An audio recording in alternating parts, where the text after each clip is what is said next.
আজকে তোমাদের চন্দ্রমল্লিকার কালেকশানটা দেখাই। এই যে পুরোটা দেখছো, এই হিউজ কালেকশানটা কিন্তু চন্দ্রমল্লিকার তোমরা এখান থেকে পেয়ে যাবে। শিবপুরের ভারতী নার্সারিতে আজকে এসেছিলাম বেশ কিছু চন্দ্রমল্লিকার কালেকশান করতে। নার্সারিতে এসেছি আর বৃষ্টিটা হঠাৎই শুরু হয়ে গেছে। এখানে দেখলাম বেশ কিছু চন্দ্রমল্লিকার কালেকশান আছে, বেশ কিছু আইডি আছে।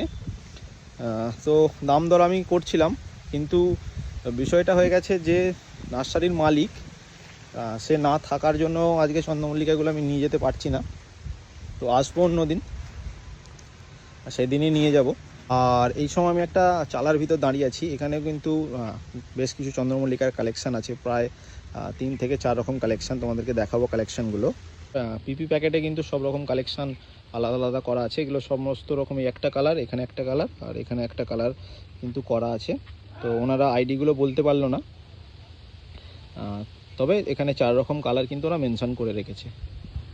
তো যারা যারা শীতের জন্য চন্দ্রমল্লিকা বসাবে ভাবছো নিজের ছাদ বাগানে, ঝটপট চলে আসো ভারতী নার্সারিতে। এখান থেকে কিন্তু তোমরা সমস্ত রকম চন্দ্রমল্লিকা পেয়ে যাবে।